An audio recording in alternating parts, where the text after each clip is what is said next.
I'm Jared Smith. And I'm Nick Nenad. And Nick, what you seem a little down today, my man. Yeah, I'm a little down. I'm a little disappointed because I'm having to wear a Jason Witten jersey.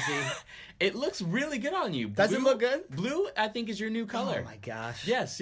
I am gloating today with Absolutely. a huge smile on my face. For those of you who do not know, last week's podcast, Nick and I had a bet that whoever won between the Cowboys and Cardinals, the loser would have to wear that other team's jersey. So because the Cowboys won, I did bring in all of my Cowboys gear. Nick is wearing a Jason Witten jersey, a large jersey. Looks very nice on him. Absolutely. And he's also wearing a Dallas Cowboys cap to go with it. So I think you look good. He even wore a silver long sleeve. I didn't mean to do that. It looked good on me today, so I it wore goes with the shirt. So Nick was very well prepared. He's handling it like a champ, probably better than I would. So I give you a lot of props. Well, see, here's the thing. So I handled it like a champ in here. When I walked outside the studio to go get my coffee, the heads of our radio station were all in one room talking, and I had to explain to them that I lost a bet, and that's why I was dressed so ridiculously today. But that's not the people you want to be talking. You want to be walking, doing this stuff in front of. No. You know, of course, that happens to me on this day. Yeah, no, I love it. Listen, you have to wear this for the entire podcast.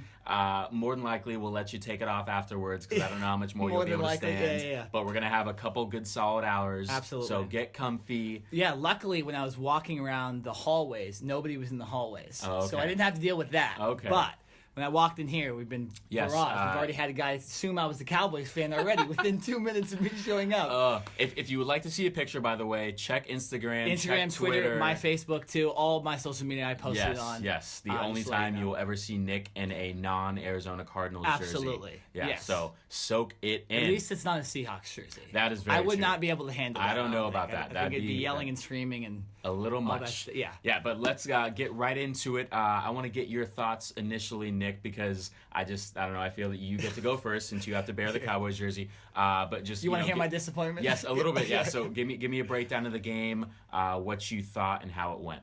I thought the Cardinals actually played pretty well in the game, and the Cowboys made the bigger plays. Dak Prescott impressed outside the pocket. I'm looking at, I think the Cowboys, as far as offensively, they didn't play that well. They didn't have that many yards, but they ended up winning. I'm kind of dumbfounded. I don't understand how the Cardinals lose these games. This is what happened last year, too. They play better, they have more yards, and they end up losing the games. It's just a couple big plays in the secondary that cost us.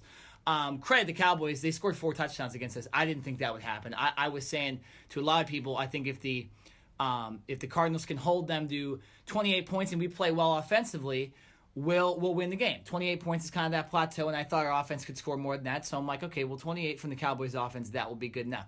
It obviously wasn't because the Cardinals couldn't.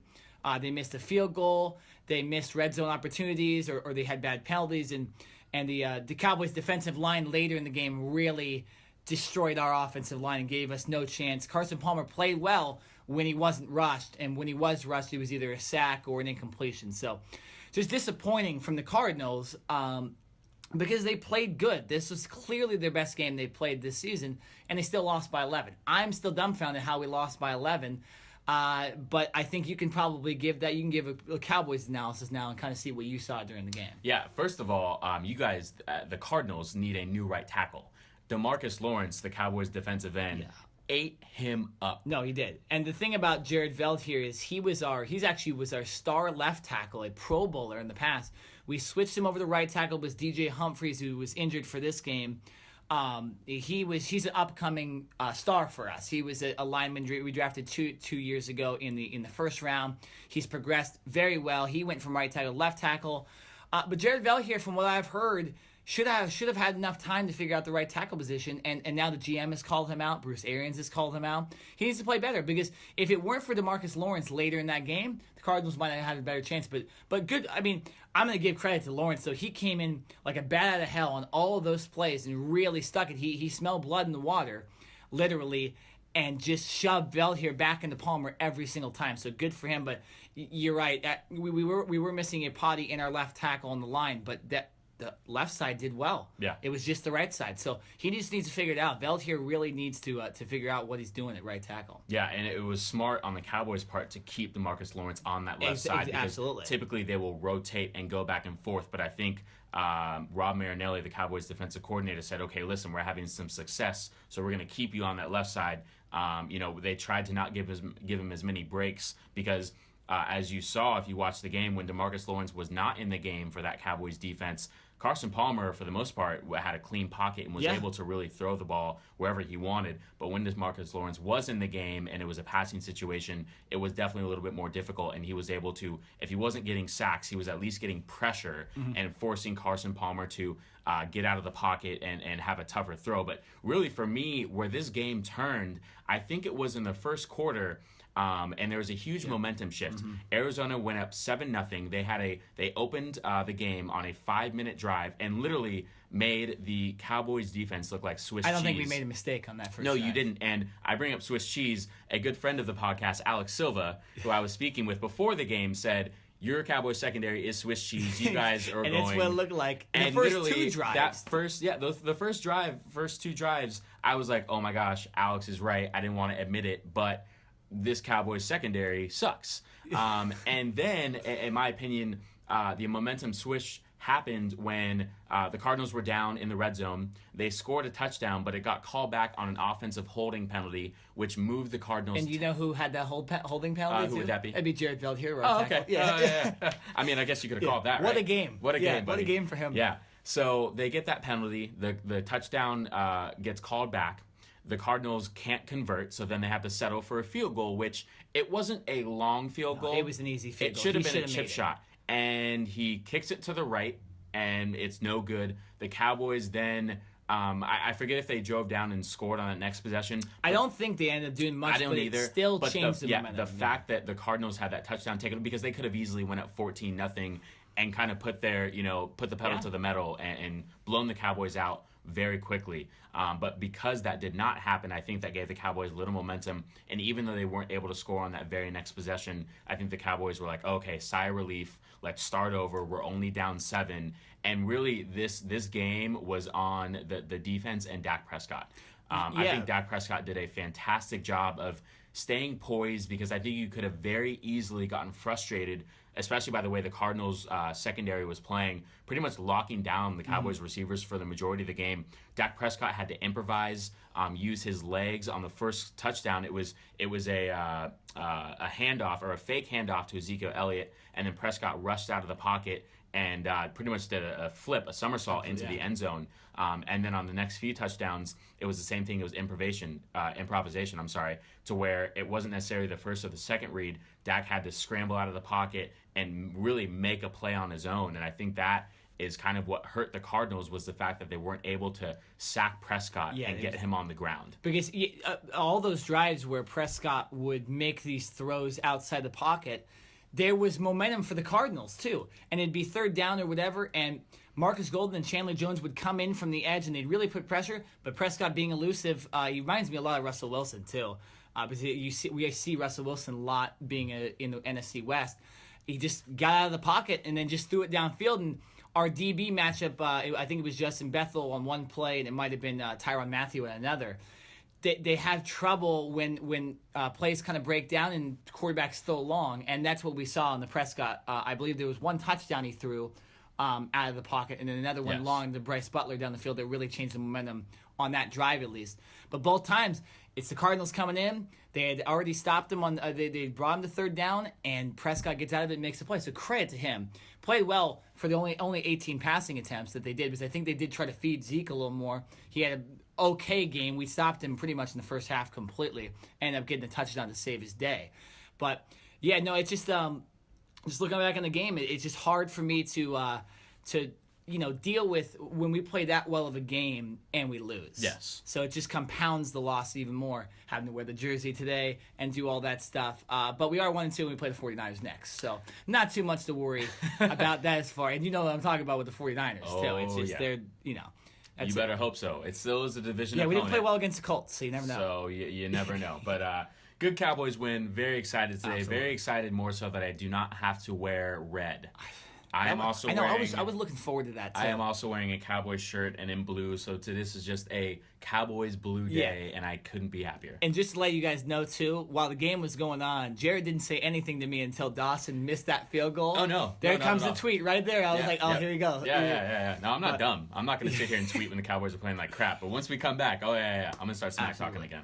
All right, so we'll move from more of a funny, amusing topic to one that was very serious in the NFL this weekend. That was the national anthem protest, the protest against President Donald Trump that we saw before the games. We saw a various different show of protest, some by single players, some by entire teams, and a lot of owners on the field, really showing that they're with their teams. Because President Trump had some derogatory names and derogatory comments about NFL players that kneel. He called them SOBs, really inappropriate comments. And the NFL responded to it by doing these protests, kneeling and doing other things, or not even showing up at all like 3 teams did. Jared, I want to get your thoughts on this first, about what you thought about the statements and how it all went down. Yeah, no, I think for the NFL, this was their way of coming together as one unit. Absolutely. And not, you know what? It can be kind of misskewed and multiple different directions, and it really just depends on each individual and their own background and where you come from. I'm not very sure that there's really a right or a wrong answer. It really is just how you feel personally. So for myself, the way that I see it is the NFL was in no way trying to disrespect the flag or disrespect America. It was about coming together and with talking about peace and unity and togetherness. So for the Cowboys and the Cardinals for the Monday night game, the Cowboys as a team, everyone, Jerry Jones, his wife, his family, all the player personnel for the Cowboys, they all came out before the national anthem started. I want to make that very, very clear. It was before too. Before the national anthem, so they were not in no way at all disrespecting the flag or the national anthem. They came out before that, came to midfield. They all took a knee and locked arms. And then right before the national anthem started, they all stood up, walked back to the sideline, and then they stayed locked arms, but they were standing up. Yes. And I think a lot of people are somewhat misunderstanding in the sense of what they were trying to do, saying, oh, well, they were kneeling for the national anthem, and they're disrespecting the flag, and that's not right. I think that's wrong to say, because that's not what their intention. And that's why the Cardinals fans or whoever was booing ended up booing them when they did kneel, because I believe they thought that they were going to kneel the entire time. Once they got up, I think the crowd realized, okay, we're just going to let this happen. But the interesting thing about this too was these two teams, I wasn't sure if anything big like that would happen, because both these teams haven't shown, or at least the Cardinals, I don't think anybody's kneeled for the Cardinals since Kaepernick initially kneeled. I don't know about the Cowboys, but these are both 2 red states too, so you're not going to see as much of that going on. But so I was interested to see more for this game, because both these teams hadn't really showed any of the protesting in the last year or two. But they ended up doing it, and it was obviously the story was the finale of a weekend that had some other interesting things happen. Looking back on Sunday, the Steelers, Titans, and Seahawks didn't even come out for the national anthem. In the Seahawks-Titans game, it was actually both teams, so there was nobody on the sidelines for the national anthem. The one thing about the Steelers game was that Alejandro Villanueva in the Army or the Marines? Army. So the Army. So former Army member Alejandro Villanueva, an offensive lineman for the Pittsburgh Steelers, was the only guy out there for the national anthem for the Steelers. He was in the tunnel. A lot of people gave him praise for that, or gave him more credit than the Steelers. But he came out actually after and said that it was a mix-up and he should have been more of a teammate to his teammates. And Mike Tomlin wasn't happy about it either. So a very interesting thing. And I wanted to bring this up too. Do you think any of these protests affected teams' play on the field? Because particularly 2 teams, the Steelers didn't end up playing well, and the Seahawks didn't end up playing well. I want to know if you thought the protests might have been on their mind a little more than the games. No, not at all. You didn't think? In my personal opinion, I do not think as professionals that is something that should nor would have affected their play on the field. It's obviously a much bigger topic than football, Yes. and something that should definitely be talked about and dealt with. But as far as when these players were on the field, I personally do not think it had any effect on why the Steelers lost or why they necessarily did not play well. No, you bring up a great point when talking about this. Honestly, I have a little bit of a different opinion when it comes to that. Or not to say that that was your opinion, what you just said.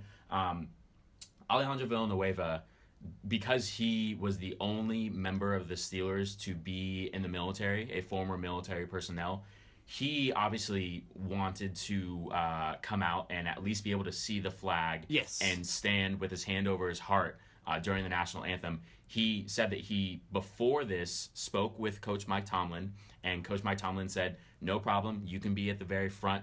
I think what is kind of being not talked about is the fact that everyone thinks that just because Villanueva was the only one technically in the tunnel, that the rest of the team was like in the locker room doing their own thing. He said that the rest of the team was literally less than 20 feet away. That's what it looked like. They were right behind him, and you can't necessarily tell because it got darker as you got more into the tunnel. Yeah, you could see there was a lot of people in the entire team was standing less than 20 feet away from him. So they were all right there. It's not like they were like, oh, hey, you go out on your own. We don't care. We're going to let you do what you want. They were right there. So, like I said, just as the Cowboys and the Cardinals did on Monday night, the Steelers also were not coming out, not to disrespect the flag, but it was more of a show peace and unity and togetherness. Yeah. And like I said, because Villanueva is a former military member, he wanted to come out and support the flag. I think something that is very disturbing that came out of this, for those who have not heard, is I'm not sure if he is a Pittsburgh or if he is a Pennsylvanian fire chief. Oh, yes. Came out after this happened, after the game on Sunday, and called Coach Mike Tomlin the N-word. Yeah, now, for those who don't know, Coach Mike Tomlin is black. Yes. So for a fire chief, let me repeat that, fire chief who is at the very top of the fire department in command, came out and said those derogatory words. It's ridiculous. To an African American man. That, to me, is beyond ridiculousness. No, it is. It's terrible, and especially someone that high standing in society to say something that bad. And then I believe, even in his tweet or his Facebook post or something, doesn't matter, he even said something along the lines like, oh yeah, and I said that. Like, he acknowledged that he was calling Mike Tomlin the N-word, which is just... Obviously, you should never say that word. You really shouldn't say anything derogatory to anybody based on their race, ever. And for a guy that is a police chief, I know this is more personal, too, because your dad's been a firefighter for a long time, too. Yes. It's ridiculous. And there's no reason for it. All they're doing... I mean, the entire NFL protested. So what is it so against Mike Tomlin? That's the thing. You had white players protesting, white players, black Mexican players. I mean, it doesn't matter your race. Everyone was coming together. So... Unfortunately, I wish I could say that it's surprising, but it's really, in today's world, unfortunately, it's not surprising to hear that. It's very disappointing to hear that. It's someone being behind the screen and thinking that they're going to be saved a little bit by that. Because obviously people say stuff different on Twitter. We just talked about Kevin Durant last week, and he was using Twitter accounts to kind of troll fans and stuff like that. This is the worst form of trolling. Saying a racist comment behind the screen, not to somebody's face, and not being accountable for it. And obviously this guy got called out, and we're going to call him out too, because it needs to be called out. It's a terrible thing. And there was absolutely no reason to do that when literally every other team in the NFL did the same exact thing. Yeah. So it didn't make any sense to me. If this fire chief has not been already, he should be fired. Absolutely, yeah, 100%. There's no question about that. I just did want to get one final thought from you on this topic. So going into this week's games, do you, with everything that has now come out of last week, with all the attention that is now on the NFL as a whole, not necessarily just Colin Kaepernick or one specific player, do you feel that teams will continue to show these types of demonstrations, or do you feel that it was more of a 1 week demonstration and things will kind of settle down and go back to the way normalcy, I guess, of standing up, putting your hand over your heart, and getting back to normal? What do you feel? I think it will be as normal as week 2 was, where you're going to have people kneeling, the guys that were kneeling before, but you're not going to have these team showings during the national anthem. I would be surprised if certain teams did it, unless President Trump said something else or anybody else said anything to them. I think as far as what happened last weekend, that was just a show of solidarity for 1 week. I wouldn't be surprised if maybe more players kneel. But I don't think there's going to be the team unity stuff we saw this week, unless something happens within the next couple of days with more comments or more high officials saying stuff about the NFL. But no, I don't think anything big will happen next week. I think we will pretty much return to normalcy. I mean, I compare it to when Donald Sterling said his comments. And the NBA they wore their jerseys backwards during warm-ups, and players were speaking out, and the Clippers were speaking out. And the minute he got fired, the next week there was nothing going on. And so I believe the same thing will happen this week as well. Yeah, just very quickly, and you did bring up the NBA. Even though the NBA is about to start training camp, and technically right now the NBA is not in season, I guarantee you the NBA is, in my opinion, a lot more outspoken. Well, we didn't even talk about the Warriors and all that stuff. Yeah, a lot more outspoken we'll talk about that later. Than other sports such as the NFL and Major League Baseball when it comes to these types of issues. So do not be surprised one bit if, especially towards the beginning of the season, NBA players, especially the big name guys like LeBron James and Dwayne Wade and Chris Paul and those types of players, take some type of action or stance, just as some of these NFL players have done. Do not be surprised at all, because I feel that the NBA is a lot more willing to do those types of things than the NFL is. Yeah, they have in the past. So that's done with our first NFL segment. We will talk about the NFL a little bit later, but we're going to move on to what is now the number one story in sports, the college basketball scandal with the 4 coaches in recruiting. And this is a big deal, so we're going to spend an entire segment talking about this.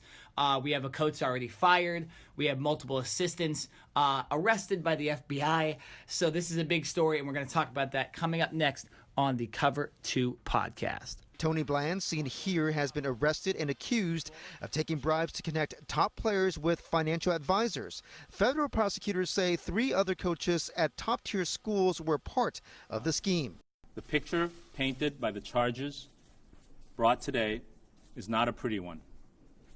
Coaches at some of the nation's top programs soliciting and accepting cash bribes.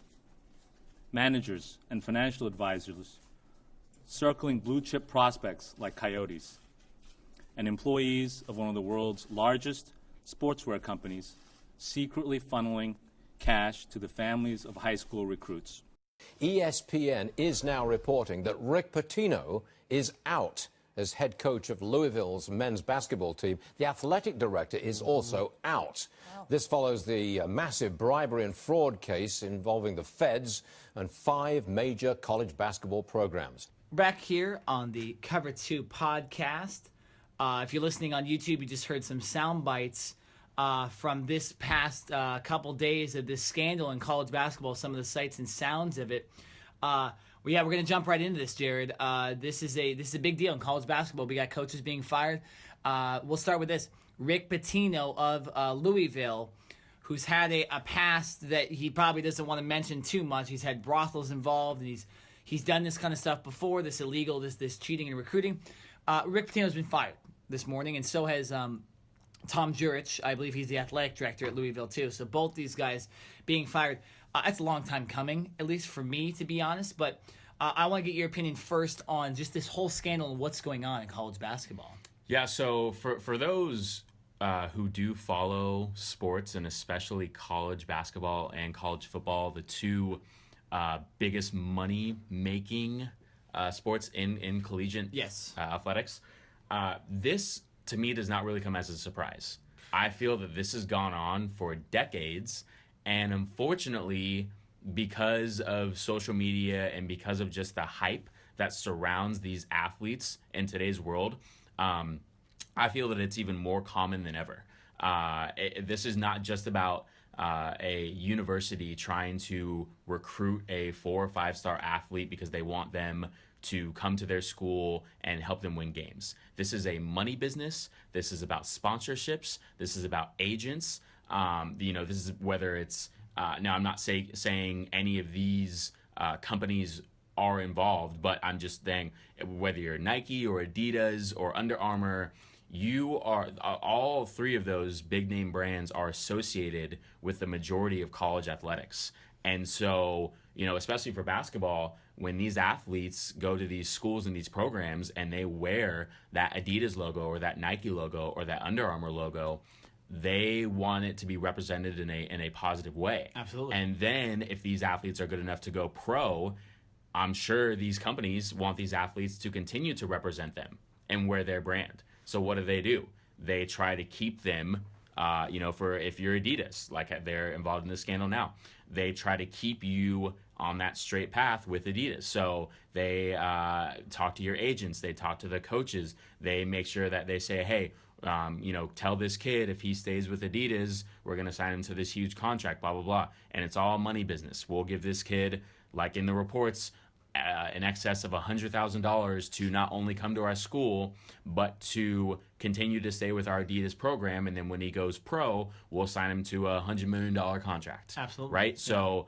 obviously that is it's not right. It's unethical. It's not the way that you're supposed to go about business, because for these athletes, it's really supposed to be about they're student athletes first and foremost, but really it's about playing the games, and it shouldn't be about getting paid. But like I said in the beginning, this is not new to myself, nor is this a surprise, because unfortunately I feel that this happens a lot more.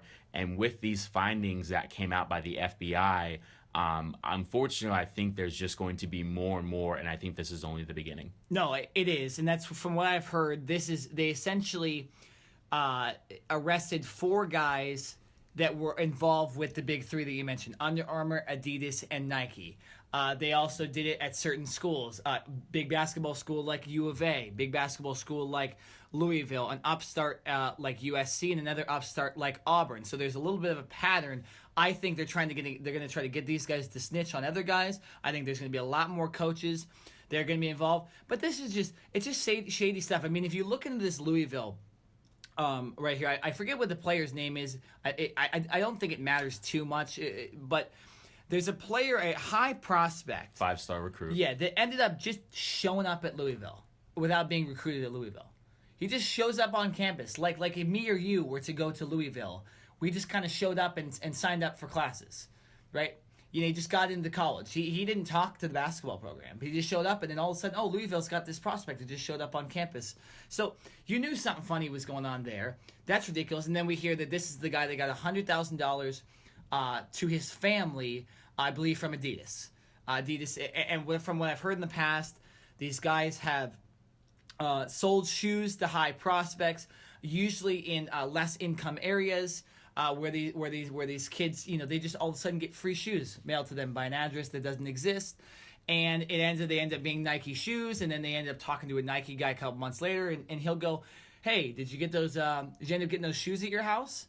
And they obviously are going to hide it because they don't want to get in trouble. And it's just the whole thing. And like you said, you're not surprised. I'm not surprised either, especially when you have Rick Pitino in there involved in anything shady. I mean, he had the whole brothel incident a couple years ago, which is why he got fined.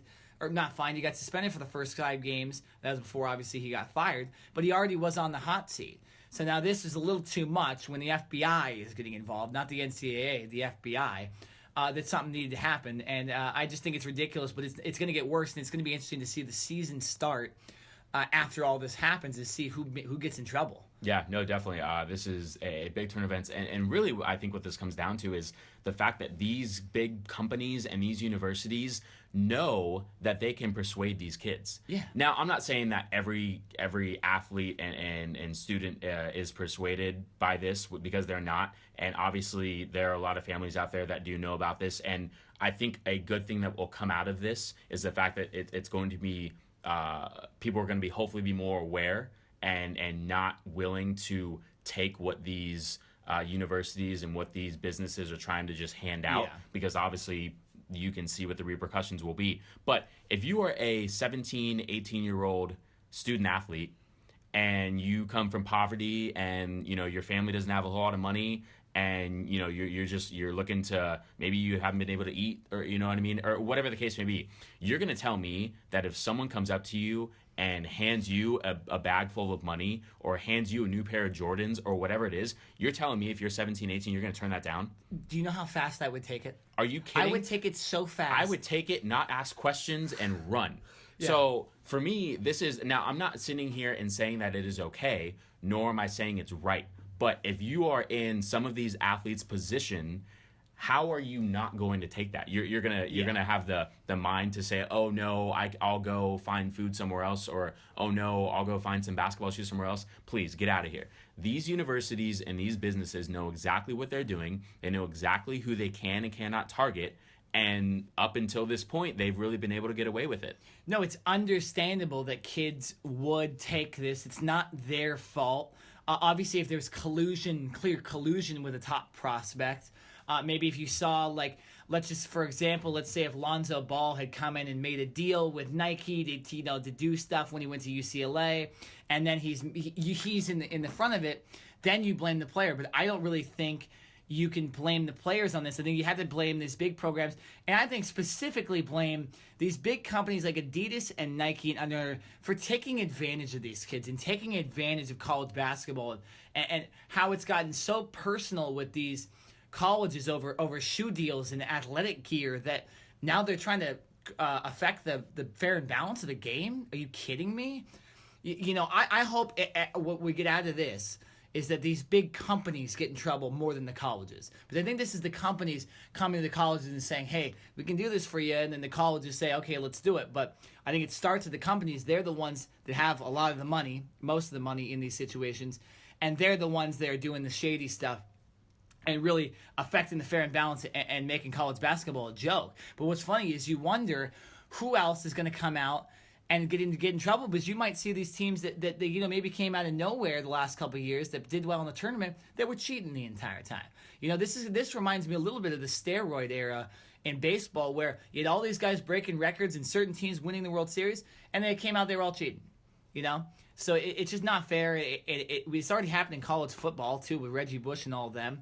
So it's sad to see it come back, and it's still happening in 2017. Yeah, no. Like I said, this comes down to a money business, and I did quickly want to go back to Rick Pitino, who you did mention briefly.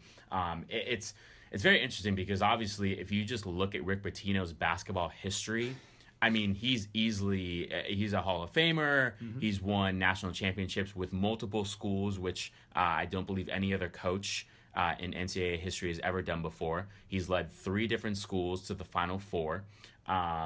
His record on the basketball court is impeccable, and I don't know if it'll ever be done again. Unfortunately for Rick Pitino, he will no longer be remembered by his basketball record and what he did on the court. He will strictly be remembered for this incident and then the incident that happened a few years back. And it's very sad to say, but unfortunately, really, he brought this on himself. And one thing that I was a little disappointed, not a little, very disappointed in hearing was, I believe this was yesterday when these allegations, yesterday's being Tuesday.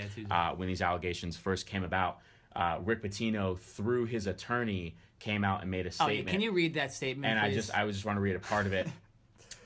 Quoting Pitino, says, "These allegations come as a complete shock to me. If true, I agree with the U.S. Attorney's Office that these third-party schemes, initiated by a few bad actors, operated to commit a fraud on the impacted universities and their basketball programs." Come on, Rick. For him to come out and say that, and the key words were a complete shock to me, that can't happen. You don't get 2 chances at being in denial. Because in the first scandal that happened years back, he came out and was very, very aggressively saying, I had no idea, this is not the program that we're trying to run. I was not a part of this, blah, blah, blah. Obviously, they got in trouble, and I don't even believe that is finalized yet.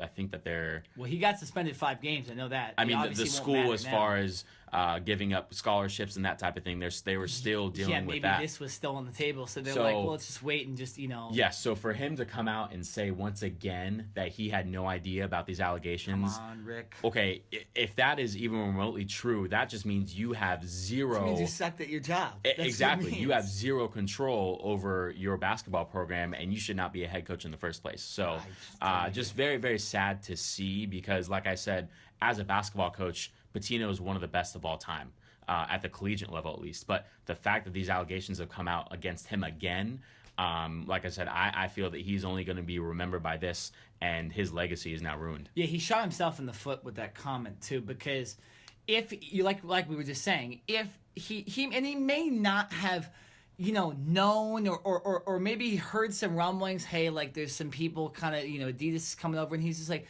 well, whatever, it's not that big of a deal to me.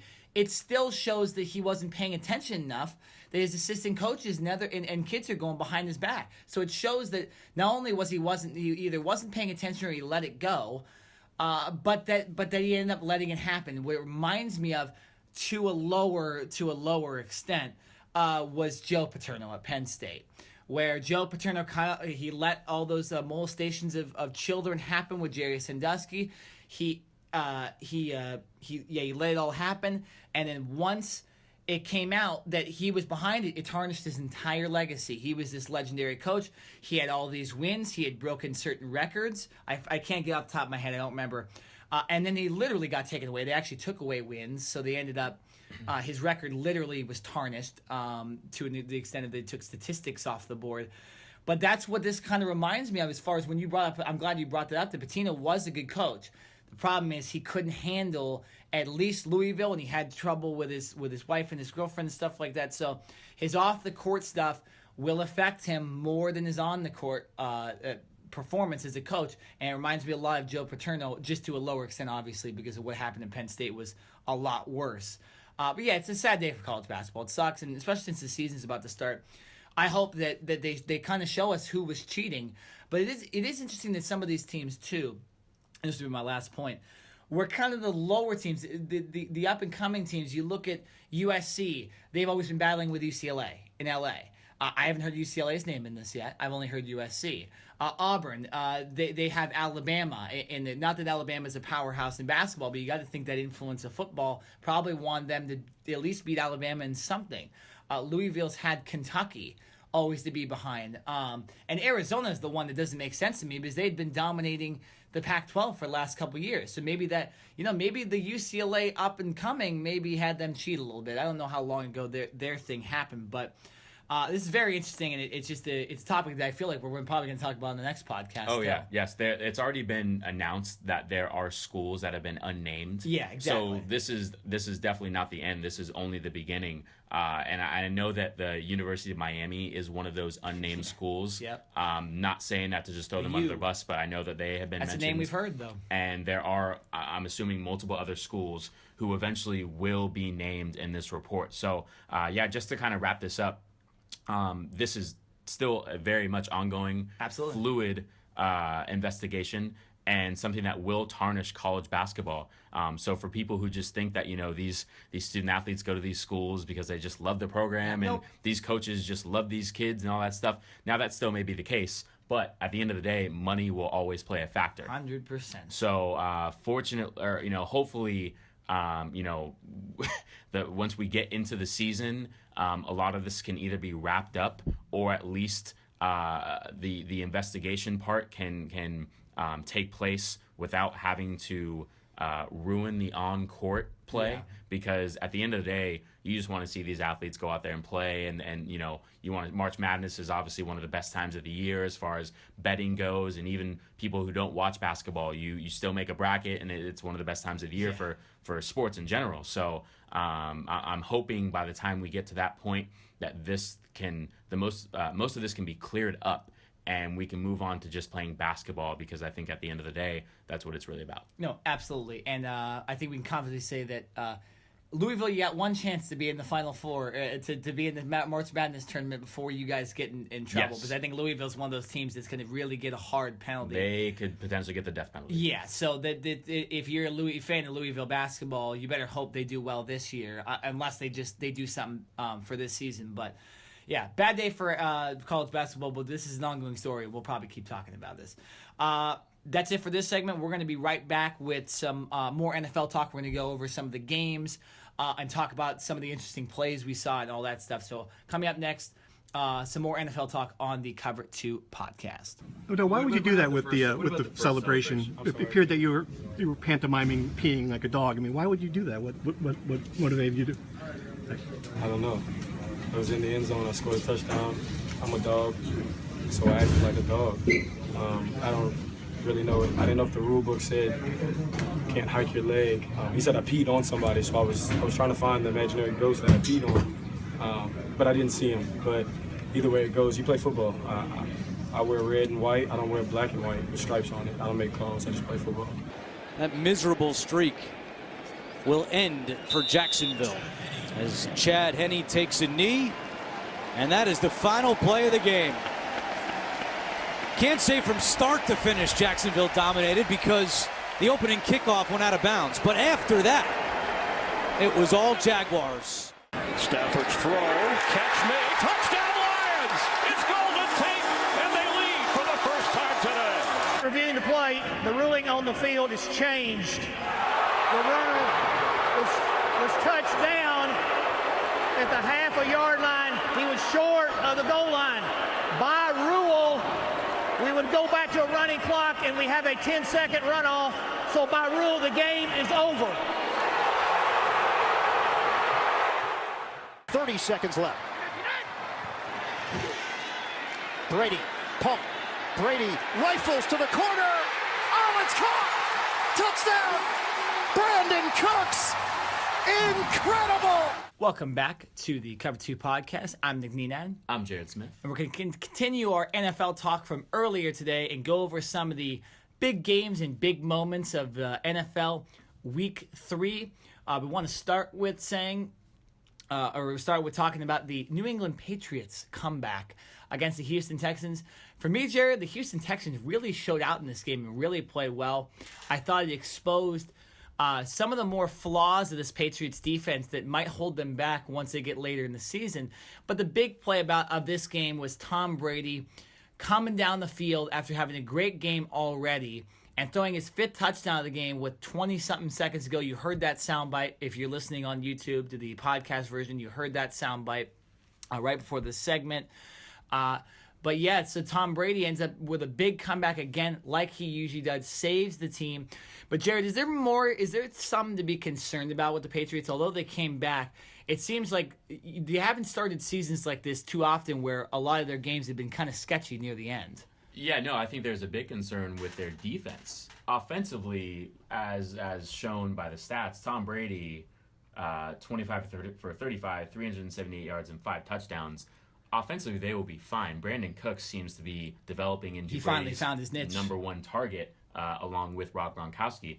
But yes, I think defensively is where this team has struggled. And for a team who has never lost at home to a rookie quarterback, and with Deshaun Watson coming in and throwing for over 300 yards, I think that right there showed that this Patriots team is not the same defense that they used to be. No, not at all. And it's very interesting because you think with all of the offseason acquisitions that this team had, Stephon Gilmore and bringing back Hightower, their linebacker. They kept Butler too. Yes, and they kept their corner Malcolm Butler. So to have all that talent and then to not necessarily be able to go out there and produce is really not like the Patriots and not really like Bill Belichick. So I think it's something that could hinder this team from potentially going 14-2 or 13-3.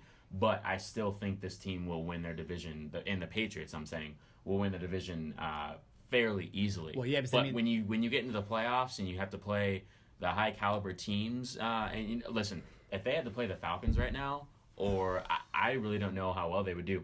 To me, this game spoke actually more about the Texans. Oh, absolutely. And about how they were able to capitalize with. I'm pretty sure they found their new quarterback in Deshaun Watson. Yep. I think this game. Sorry, Tom Savage. Yeah, I think this game really solidified him as their starting quarterback. I think in the first couple weeks it was still a feel-out process, and okay, Deshaun Watson, you're on somewhat of a short leash. But after playing the way he did against the Patriots, even though he did have 2 interceptions, the way that he was able to use his legs and run along with his throwing ability, I think he definitely just solidified himself as a starting quarterback for the rest of the year. Yeah, and you don't see those games a lot where the Patriots, once they start scoring a lot, usually the Patriots would pull away. They didn't. I mean, they only pulled away with 20 seconds to go on a unbelievable pass by Brady and an even better catch by Brandon Cooks in the end zone, getting 2 feet in and falling out of bounds.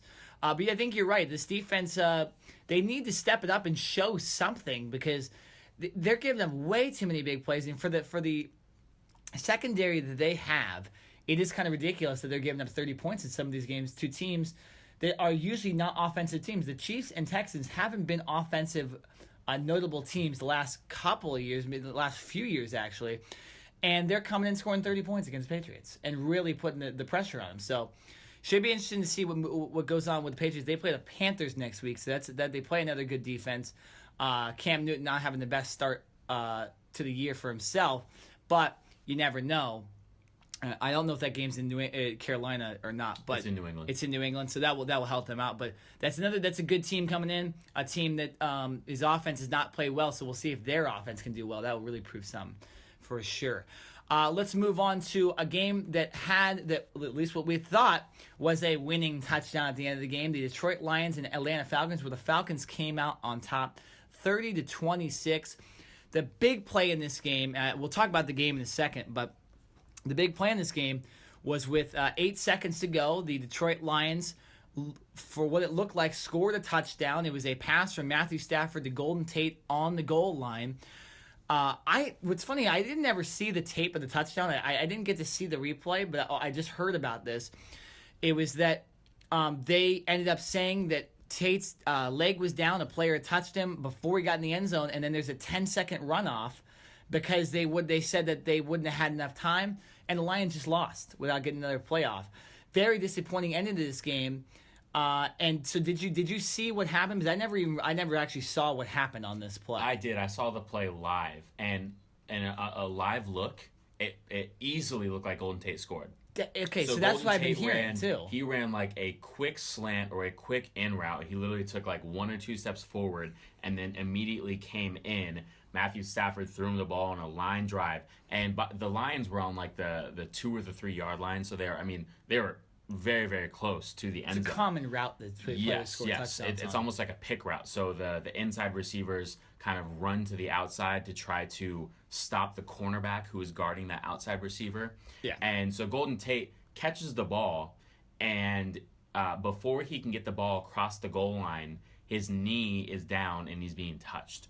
So if he would have extended the ball as he was going down, I think he would have easily gotten in. But like I said, a live look, it was a bang play, and it was easily a touchdown. But when you actually slow it down, go back and look at the replay, the referees did get it right, and it was one of those unfortunate situations to where they didn't do it. But I will say, for how much we joke and give Matthew Stafford crap, wow, he is one. I know. I believe he has 27 fourth quarter game-winning comebacks.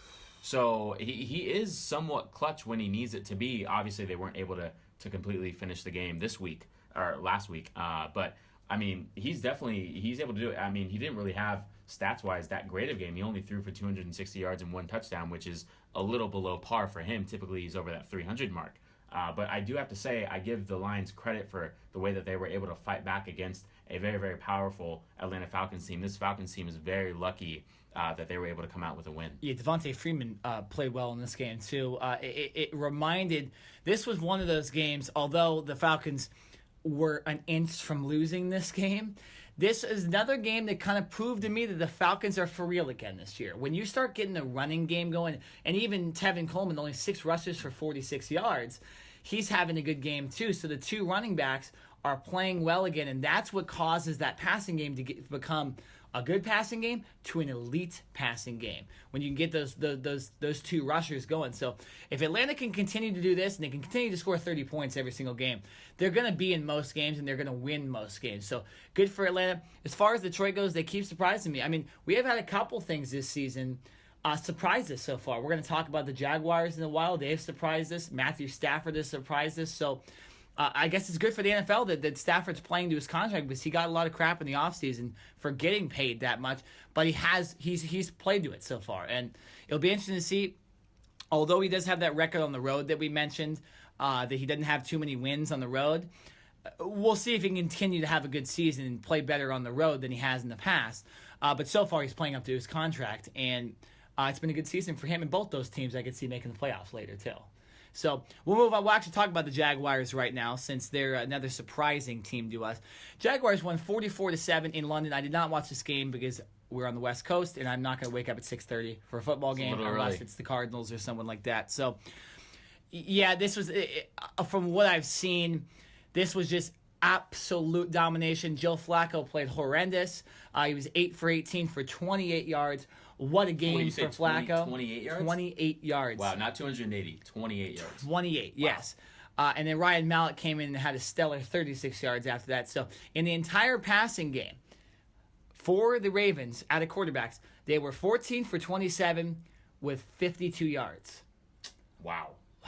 Who's their offensive coordinator? I don't know, but he should be fired immediately. He's got a hot iron below his seat right now. Oh, yeah. That's how hot his seat is. Oh, yeah. This is ridiculous, but again, it's a domination by the Jaguars. Specifically, we just talked about that on defense. I mean, from the rushing game was okay. Alex Collins played well, and they had two other running backs get into it too and have a couple good rushes. But as far as the passing game, they completely shut it down. Jared, is this Jaguars team for real this season? I'm so hesitant in saying that because I know every time we want to give this Jaguars team credit, they end up falling apart. We called this was going to happen, too. I know. We said it in our NFL preview show a couple weeks back before the season started.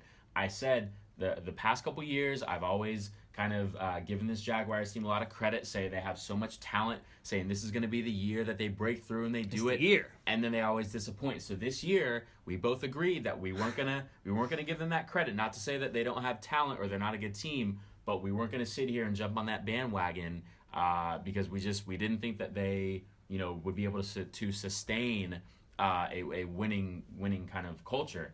But so far, even though it's early in the season, they're 2-1, and this win against a Ravens team who was previously 2-0 coming in and looked good and looked really good. I think this was a statement by this Jaguars team, and especially by their defense. I mean, offensively, Blake Bortles actually looked like an NFL quarterback.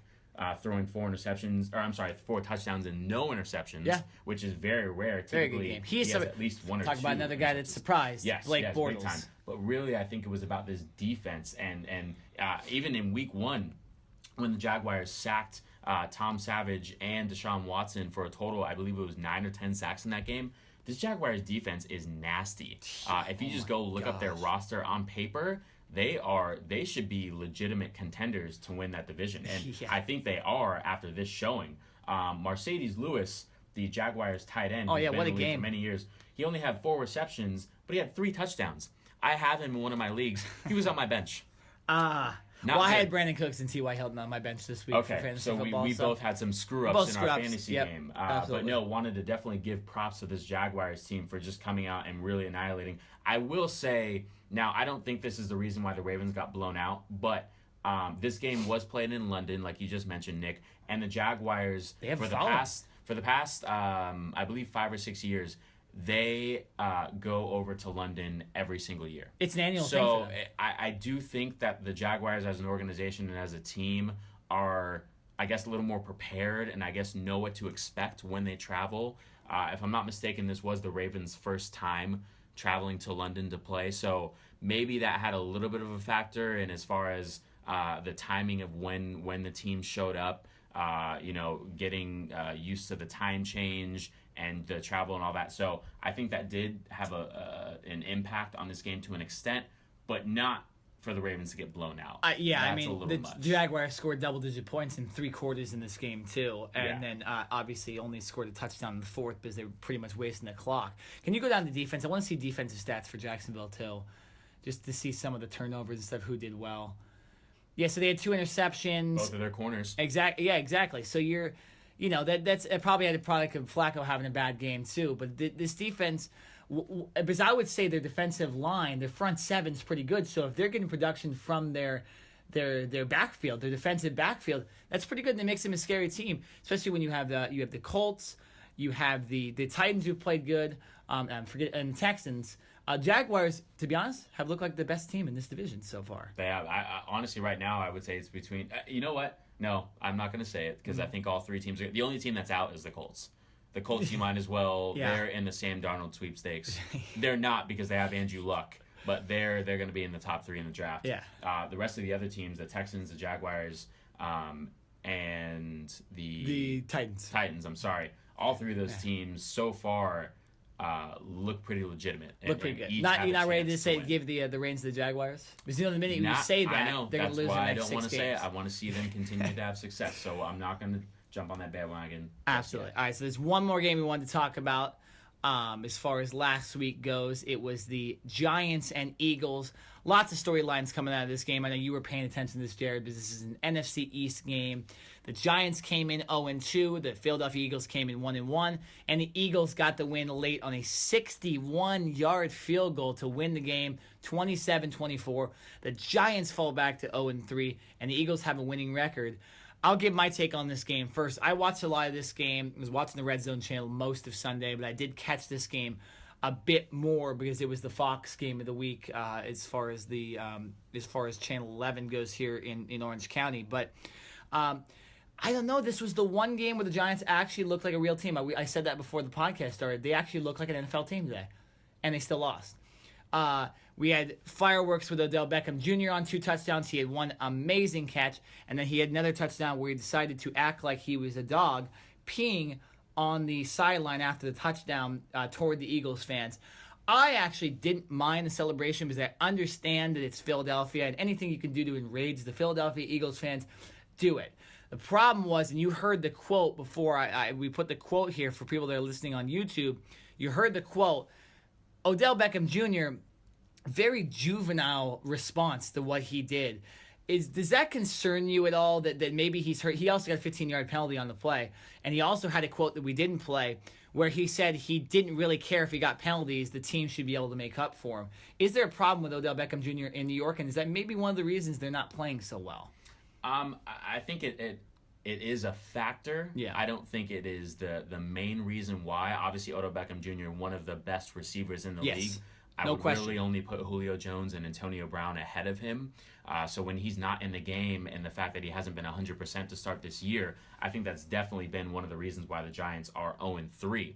And I do think he has somewhat of a character problem.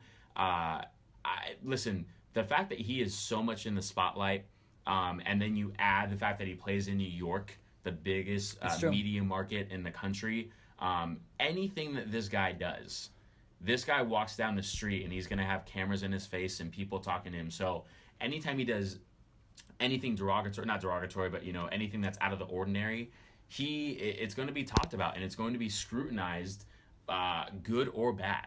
So for him, I think he needs to understand that and realize that and really think about what he's saying before he says it. I do agree with you. I didn't necessarily have a big issue with his celebration touchdown dance. The NFL in the offseason purposely scaled back their when it comes to penalizing teams. Yeah. They wanted players to be able to celebrate a little bit more, make the game a little bit more fun, and I think teams have done that so far.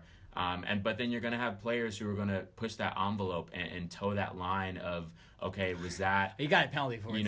Is that okay or is that not okay? But for him to come out and say, listen, he is right. The Giants really should be able to overcome that penalty and go out and score touchdowns. So he is right in that sense. I just don't think that's something that you should come out and have to say. Yeah. That's something that should be just known within the locker room. But when you come out and say it, it just sounds very arrogant, and it doesn't sound like you're being a team player. And it'd be okay if they're 3-0. But they're on 3, and that's the problem I have with it. And another thing, a little bit that I kind of disagree with you saying is how this team actually looked at a football team.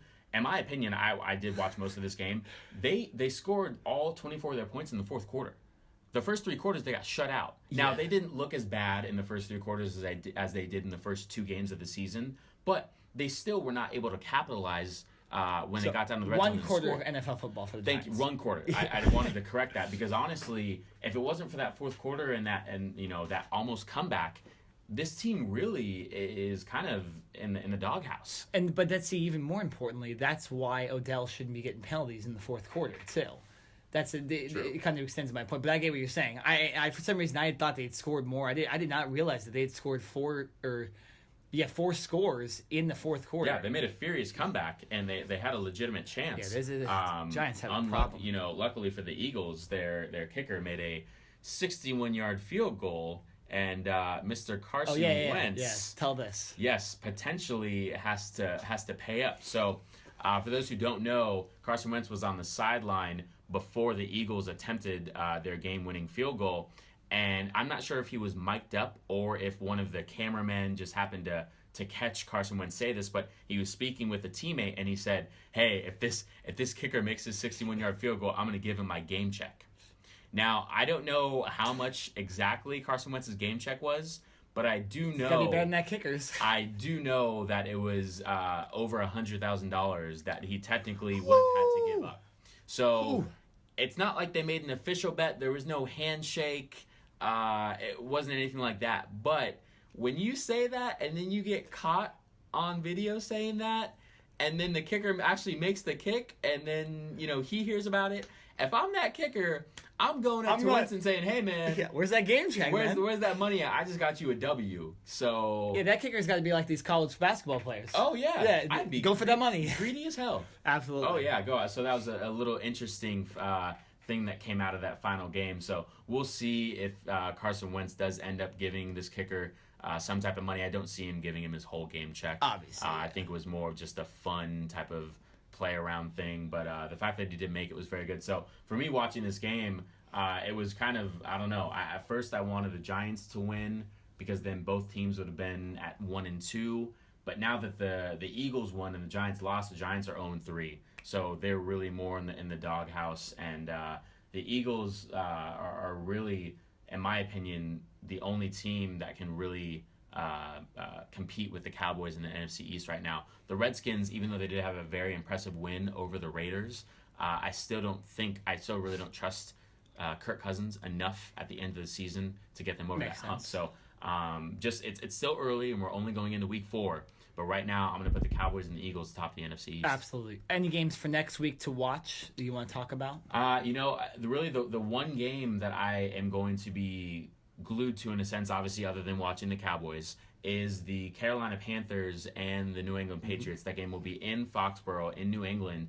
And even though Carolina isn't off to the best start, and Cam Newton hasn't really played well to begin the season, the Patriots, with the way that their defense has played so far, their lack of play, should I say, and the way that they have struggled against running quarterbacks. Even last week with Deshaun Watson, I think Cam Newton can give this Patriots defense some trouble. So I think it will be a very interesting game. I do see the Patriots winning in the end, but I think it'll be a good matchup to watch. Absolutely. My game is something that we talk about a lot before the podcast, Rams and Cowboys. That's what I'm interested in.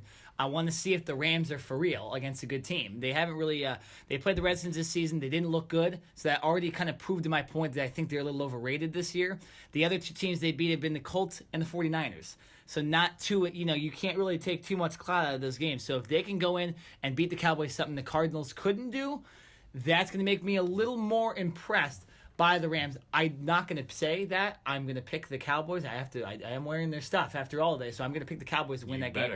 But that's an interesting matchup for me to watch, because I know that's not a game I normally would have watched unless the Rams or something were on TV or something like that. But so that's it for the NFL segment. We'll talk about this obviously next week. We'll talk about those games. Coming up next, though, we have a game we like to play, and it's called Do You Care? and we'll be right back with it. Some NBA stuff, some really, really, really stupid football plays that we want to talk about. Oh, boy. And, just a lot of other stuff on Do You Care? We'll be right back on the Cover 2 podcast. How do you feel about, starting at the 4, or the concept of starting at the 4, or even coming off the bench? And the second question is... Who, me? Oh. I guess that answers that part. I mean, I don't know where that started, where that came from. Hey, Pete, they said I got to come off the bench. And he has yet to miss anything this year. That one's blocked. The Bears have it. The Bears are going to get a touchdown out of this. I think that ball was knocked out before he crossed the goal line, at least from here, way back at midfield where we're sitting in the booth. He relaxed too much before he crossed the goal line. He did slow down, did he not? And it wasn't signaled a touchdown. Nobody on the field signaled it a touchdown. After review of the play, it's been determined that the runner did fumble the ball at the 1-yard line. Then in the end zone, we have an illegal bat by Pittsburgh, which this time is the defense. So by rule, we will bring the ball back to the fumble spot, which is the 1, go half the distance to the goal line. It'll be Chicago's ball at the half-yard line, and we will extend the period with an untimed down. McSorley across the middle. Touchdown! Jawan Johnson. Penn State wins it. A walk-off touchdown. Wow. Back on the Cover 2 podcast, and it is now time for our favorite segment of the show, Do You Care? Really excited for this segment today. We've got some college football talk, a little bit more NFL talk, and some basketball talk. So a couple different storylines to go with. I'm going to start with asking you first, Nick. Do you care about UCLA's bad performance against Stanford? I didn't want you to ask me this one first, but I'll answer it. Yes, I did care because UCLA decided to give up 58 points to the Stanford Cardinal. Yeah, that team that only scores like 20 or 17 points a game. UCLA's defense let them get 58 points. Okay? That's horrendous. Remember how I said that Jim Mora was going to get Lane Kiffin on the plane? He ended up not getting Lane Kiffin on the plane. But I'll tell you this, man. His seat is so hot that it's hard to comprehend right now. His seat is so hot. It's like he's traveling toward the sun.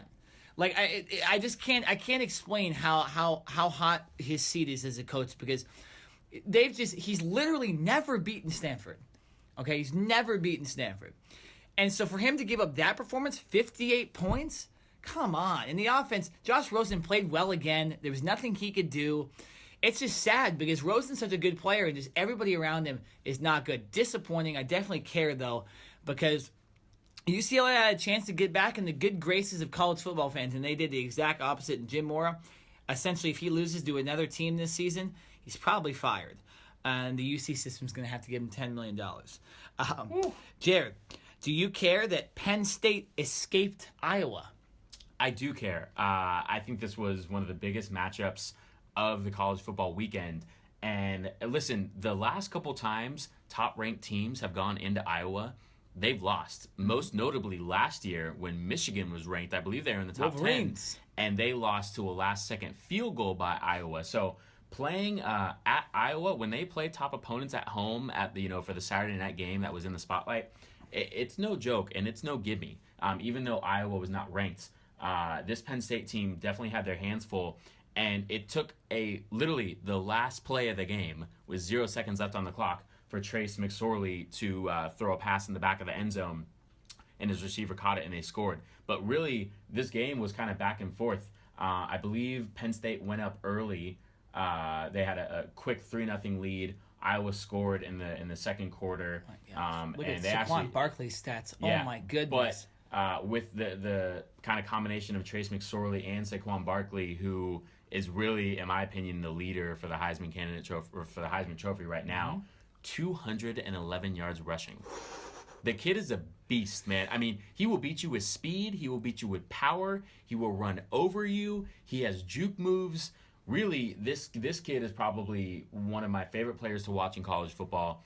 And right now, I think he's the best college football player You're not a Sam Darnold guy. You know? Oh no! I follow USC and I love Sam Darnold, but this kid, Barkley, what he can do for your team and how he helps out the quarterback position, I think right now he's got to be the most valuable player. And so for Penn State, it was a big win for them. I don't see them falling off too much in the rankings, even though they only won by 2 points. It was kind of one of those gutsy, grind-out wins. You're not always going to be able to blow opponents out, and that's not really Penn State style in the first place. They play really good defense, and then they run the ball a lot. But a really, really well-played game, and for the majority of the game, I really thought Iowa was going to take it. And then obviously at the last second, Penn State won. So good game to watch. Nick, do you care, sticking with college football, that Georgia beat Mississippi State after Mississippi State had that huge win against LSU the week previous? I don't care. I'm glad you said that too. I don't care that Georgia beat Mississippi State. I do care because the rankings came out, like they usually do from the AP poll. And I had a gripe last week with Michigan being ranked too high and LSU being still ranked in the rankings. And then what did they do this week? So Mississippi State, yes, who you just mentioned, killed LSU 37-7 last week. Well, I guess 2 weeks ago now. Mississippi State comes out and gets killed by Georgia. So wouldn't that more than likely say, okay, LSU is not a ranked team, correct? Mississippi State was on that bar of maybe not being a ranked team either. But what did they do? They put LSU 25, they keep them at 25, and they put Mississippi State 24. So that means that the team number 24 and team number 25 are so off in college football, it's not funny. Or they just ranked them wrong, which is what I think. LSU's not a top 25 team. They're trying to keep these SEC teams in to make the SEC look good. And it's just like with Michigan last week. There's a certain name attached to a team, and they can't not be ranked, unless they really suck. So I have a gripe. I didn't care about the game, but I do have a gripe about these rankings. Mississippi State being ranked 24 and LSU being right behind them. Put another team in. These teams are just beating the hell out of each other. They're not good teams. They're overrated because they're in the SEC. I'm not afraid to say it. Jared, do you care that Marcus Cooper of the Chicago Bears did not score a touchdown? Yes, I do care, and this should be on bloopers. Every coach, whether it's Pop Warner, high school, college, the NFL, should be showing this play for two reasons. One, for the lack of effort on Marcus Cooper. Oh, yeah.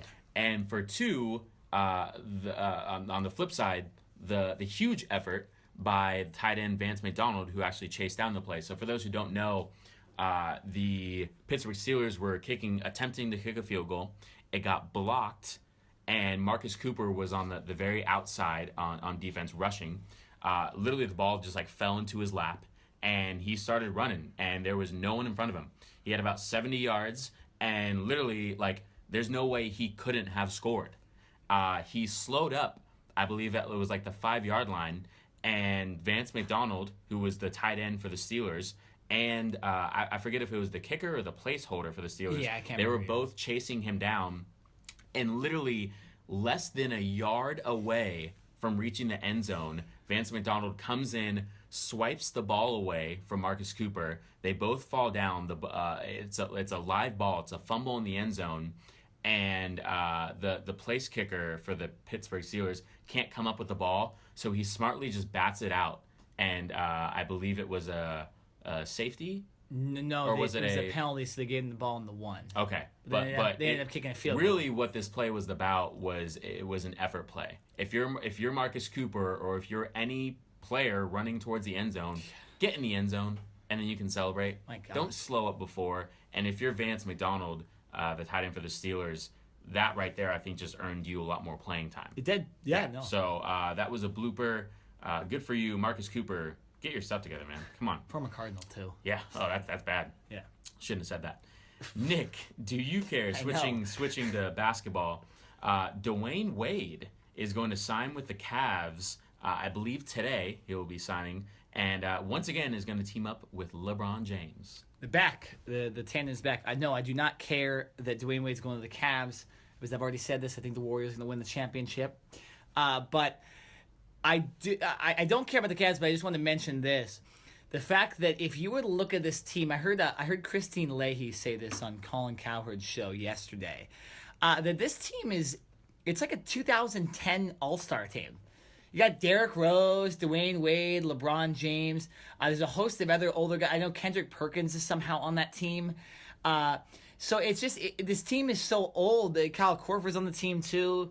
There's numerous other older guys. Obviously, Isaiah Thomas and Jay Crowder coming over in that trade too for Kyrie. But this team's just built very weird, and it's going to be interesting to see how they do. They're in the East, so they'll win some games. But I don't know. I really don't think that team is that good unless Isaiah Thomas plays well. I kind of changed my mind on it. Once I saw the rest of the roster, I've been saying that the Cavs are a pretty good team. But looking at it now, they got a lot of old guys that are probably going to get hurt. So I don't know how good they really are going to be. All right, Jared, last question. This is a big one.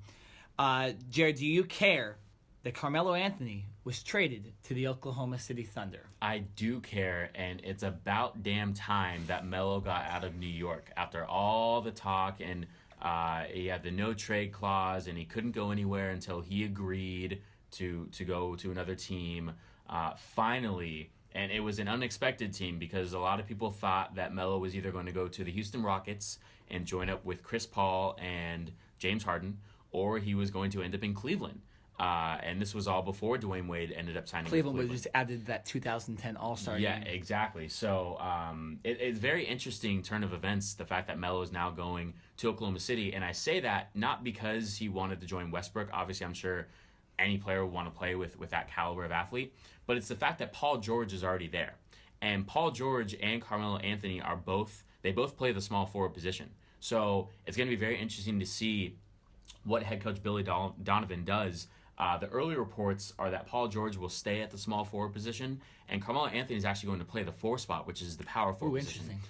That, to me, is interesting because even though today's basketball is very much more up and down, it's not necessarily about big men play. Carmelo Anthony, to me, does not have the size to play the power forward position, especially defensively. Offensively, no yes, the game is it's a shooting leagues mentality, so you can easily stretch the floor. But defensively, I don't see how Anthony is going to sit here and guard some of these bigger power forwards. I think of LaMarcus Aldridge. He's a power forward. So you're saying that when you go down the floor, you're going to have LaMarcus Aldridge backing down Carmelo Anthony? About Blake Griffin. Or Blake Griffin. Yeah, Give me those matchups all day long. So, like I said, offensively, I think it can work, and I think this team will be competitive enough to easily make the playoffs and potentially make some noise.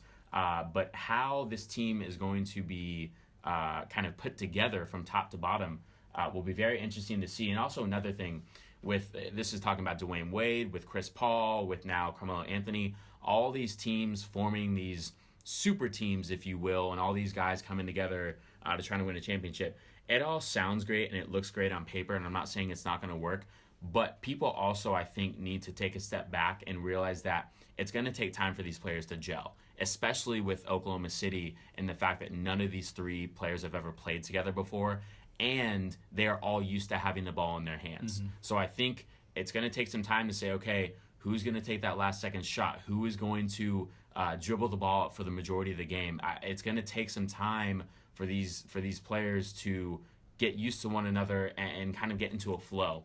So in the early part of the season, the first couple weeks, if things aren't necessarily going right and maybe they lose a couple games, you know what I mean? There shouldn't be an uproar, and it's just going to take time. So I would remind fans of that, is to let things set in and give them a month or two. Think about this too. We've been hearing all these rumors that Paul George is going to go to the Lakers after this season and LeBron James might go to the Lakers.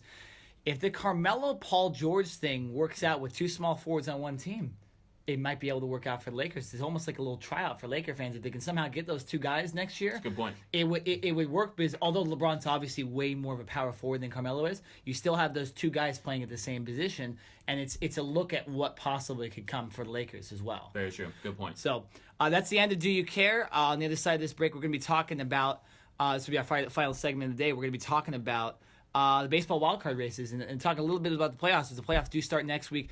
Next week on the podcast, we'll have a preview of the baseball season. But as far as today, we're going to talk about what's been going on in the MLB and specifically these wildcard races. So we'll be right back on the Cover 2 podcast. The only run that matters stands 90 feet away. Fly ball, left field. There it is. Let's celebrate Arizona.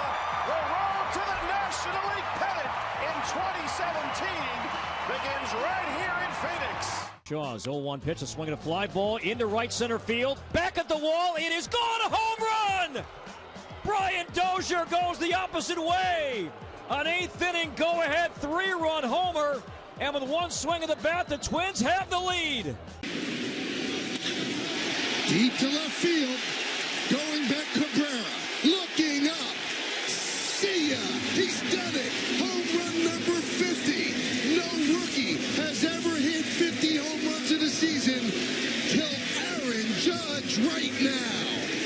Back on the Cover 2 podcast, final segment of the day.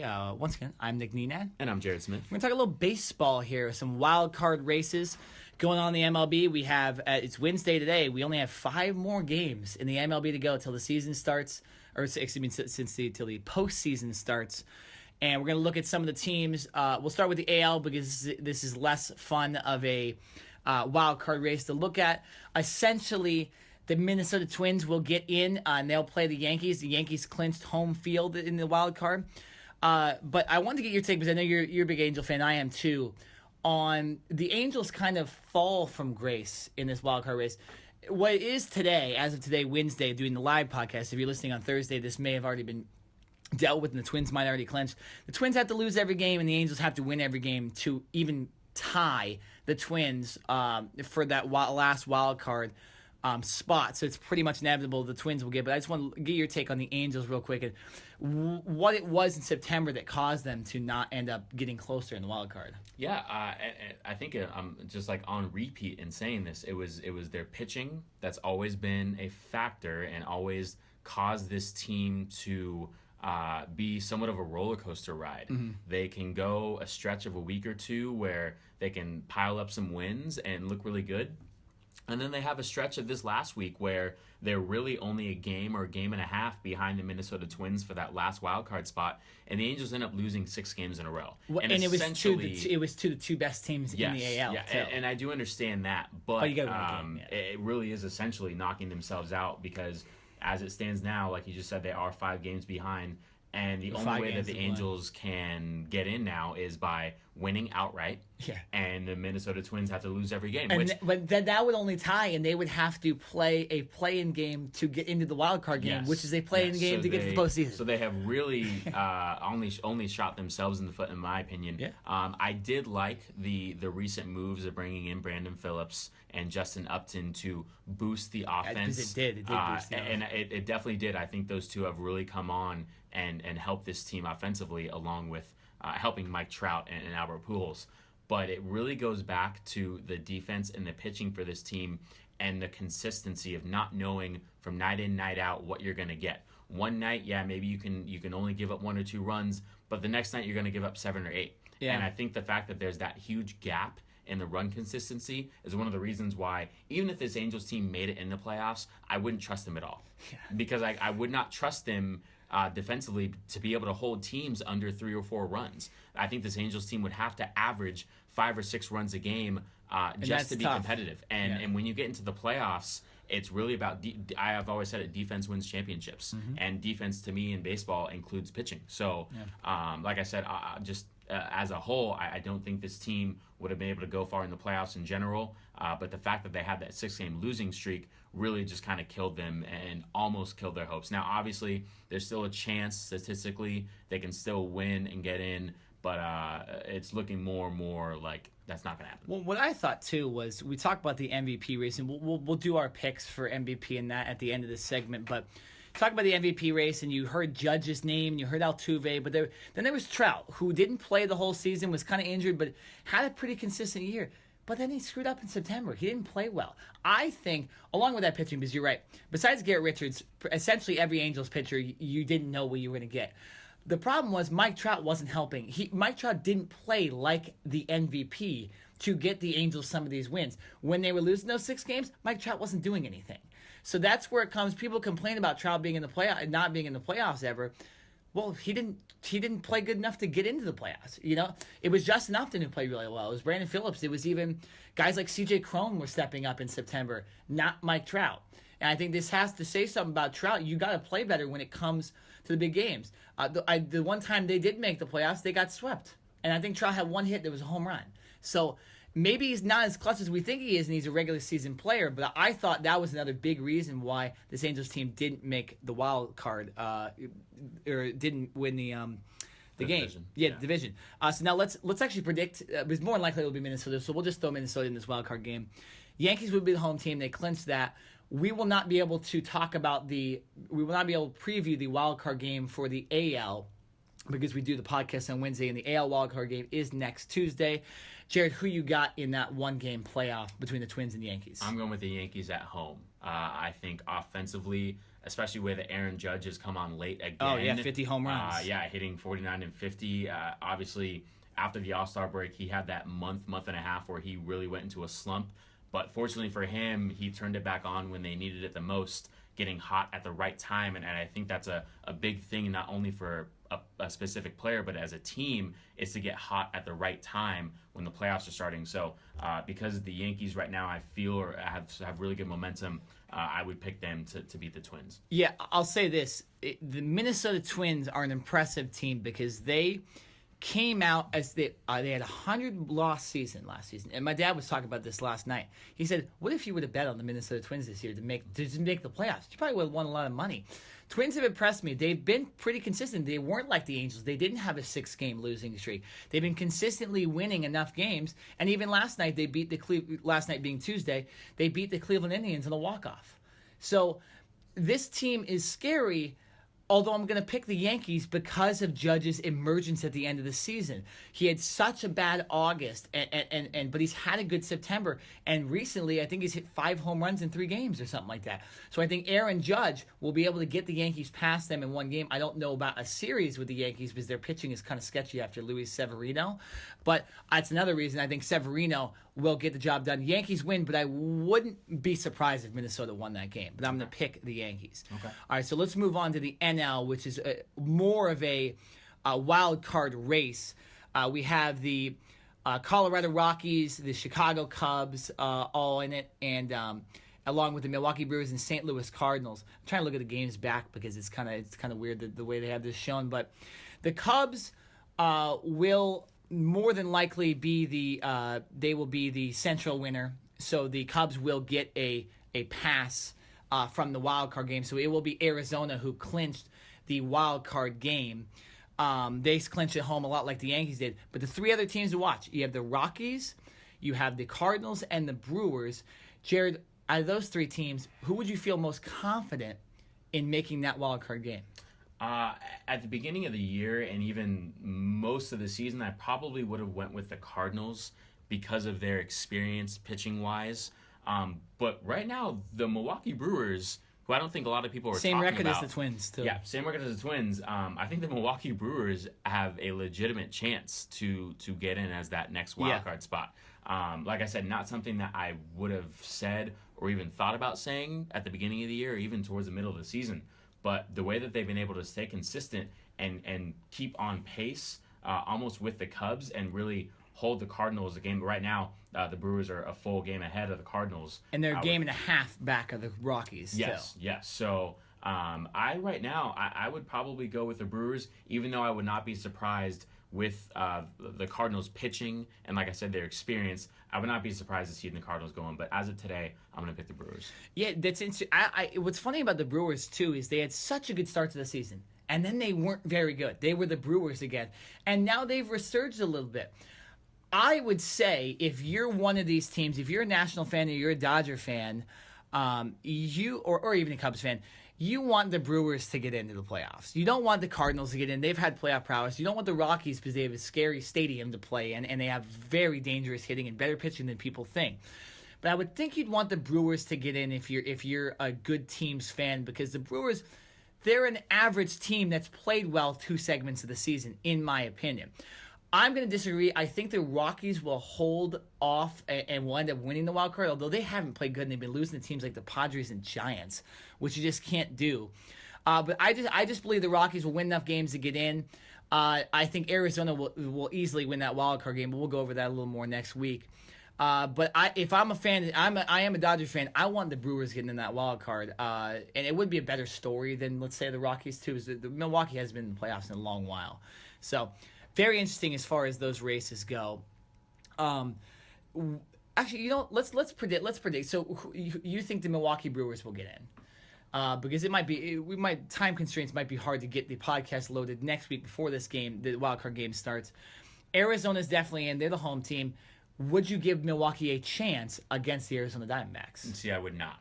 Okay. Even though I think that they have what it takes to get in, yes, I would pick the Diamondbacks to win that wild card. Absolutely. Yeah, I agree. I agree too. Even if the Rockies made it, like I said, Arizona, they're a good team. They're a 90-win team. The Colorado Rockies are an 85-win team. The Brewers are 83, and the St. Louis Cardinals are 82. The Diamondbacks are a good team. They have a better record than the Chicago Cubs, who are going to win the Central. Okay, they could potentially win 95 games as the wild card, and the only reason they're that far behind, the only reason they're in the wild card game is because the Dodgers have been unbelievable this year. The Diamondbacks are scary, and with Zach Greinke on the mound, a potential Cy Young winner this year, I think they're dangerous. You have an MVP candidate in Paul Goldschmidt. The rest of that lineup is very good, so I'd go with the Diamondbacks as well if we don't get to predict that next week. All right, so we'll end this segment on who do you think we'll go MVP, Cy Young, the rookies of the year are pretty easy. I think we both agree it's Judge and Bellinger from the AL and NL, so we won't do that one. And we'll do manager of the year. So we'll start with manager of the year. Who is your manager of the year in both leagues? I really have to give it, and I don't know why I'm blanking on his name right now. I would have to give it to the Arizona Diamondbacks. Torey Lovullo? Yes, Yeah. I would, and it's because they've been able to get to the 90-win mark. If I'm not mistaken, this is the first time that they've made the playoffs? I think it's since 2011, but before that it had been a long time too. Yeah, so, and I remember when we did our MLB preview show at the beginning of the year, I don't think any of us really had Arizona. No, not at all, because they had such a bad year. It's the same like the Twins, still. Yeah, exactly. It's just these teams. So I would give it to the Arizona Diamondbacks, and for just the way that they've obviously not been able to really keep up with record-wise with the Dodgers, but the fact that they, and really a crowded West division with the Rockies and the Giants, who have sucked this year, but really in the past the Giants have been a really consistent team as well. So I would definitely give it to the. What about AL manager of the year? AL, I want to say Joe Girardi. Okay. You know, interesting. I feel that, I don't know, I'm a little slighted just the way that Aaron Judge has played. He's kind of, I think he's definitely helped that team so much. Off the top of my head, I think I would have to give it to Girardi right now. Interesting. Mine's a little too. For the AL. I think if Mike Sosa somehow makes the playoffs, if they end up getting in, I think you got to give it to Sosa, because the Angels were not. Although the Twins were good, they had injuries last year. The Angels were not supposed to be good this year. No. Although I did predict them, that I said they might make the playoffs. It was a sketchy pick. I think if the Angels make the playoffs, Mike Sosa gets it. I think if they don't, I'm going to give it to Terry Francona. I think anytime you win, you break the record for a winning streak in a season. I think that gets you it. Yeah. And so people might say, well, they were good last year. They were in the World Series. Okay, but they look better this year. So, and as far as the NL, I'm going to go with Dave Roberts. I think people are forgetting that they've been so good this season. They're going to win 100 games. I think it's impressed me that they've been able to get over that 11-game win streak, or a losing streak, and play better the last couple games. Torey Lovullo is a great pick. I just think the Dodgers have had such a good season, you almost have to give it to Dave Roberts. All right, I'll start for the Cy Youngs. I think AL is Corey Kluber. He leads in ERA by a lot. He's close in strikeouts. Chris Sale's dominated in strikeouts. And Corey Kluber also leads in wins. I just think, again, you go with that stretch of those 23 games they won, Corey Kluber was outstanding every single game. I think he's done enough to win the Cy Young. I think Chris Sale's had a tough month of September, which gets the loss for me in the Cy Young category. So I think Kluber's AL Cy Young.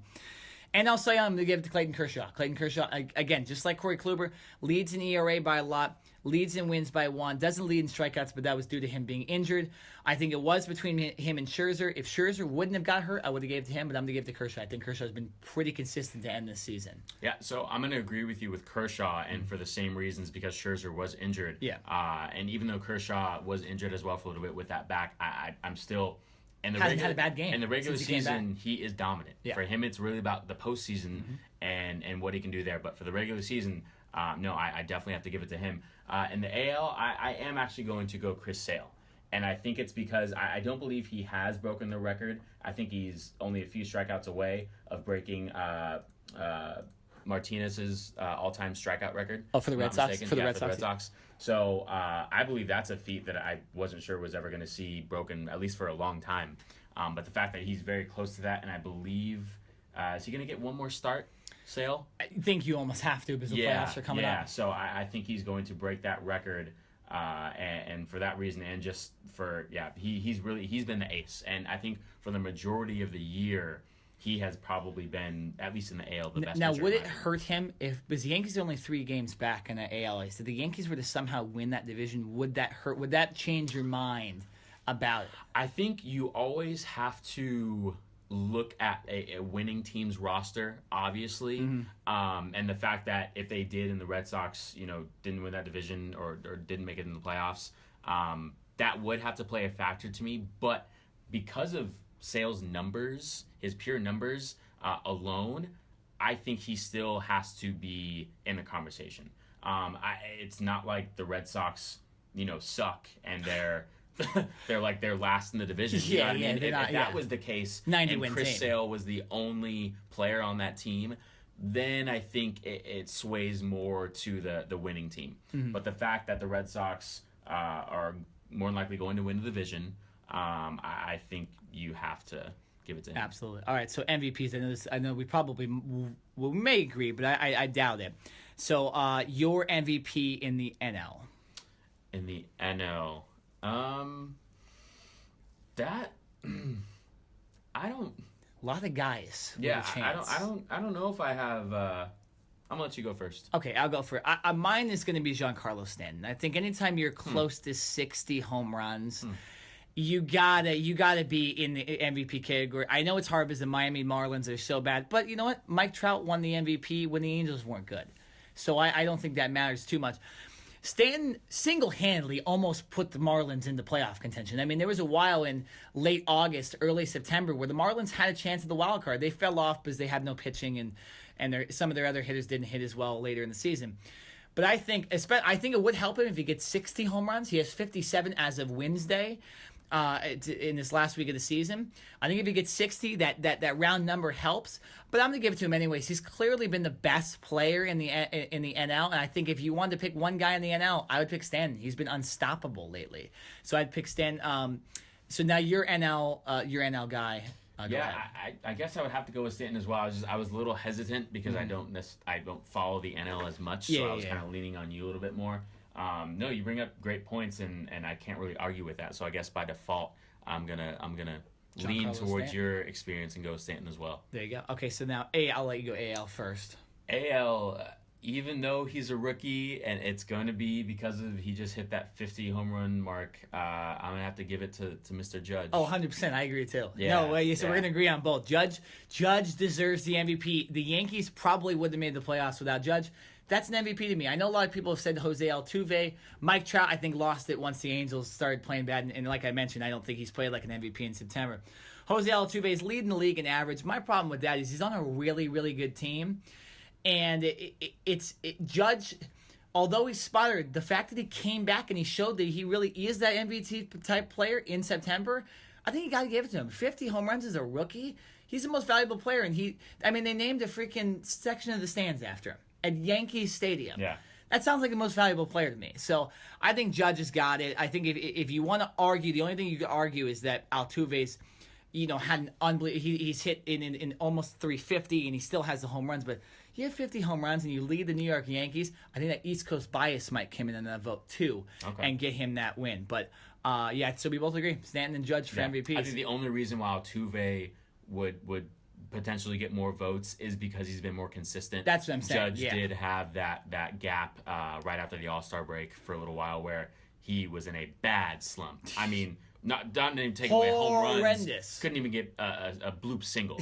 So that could play a little bit of a factor. But like you said, because he's a rookie and he did hit that 50 home run mark, I think you got to get. I probably shouldn't say this because we just said he should be the MVP, but he's also leading the league in strikeouts, which might. Hey, you know what? You can lead the league in strikeouts as long as you're hitting 50 home runs. Yeah, and I'm fine with that every year. And your team's getting in the playoffs. Absolutely. Go ahead, lead the league in strikeouts. 100%.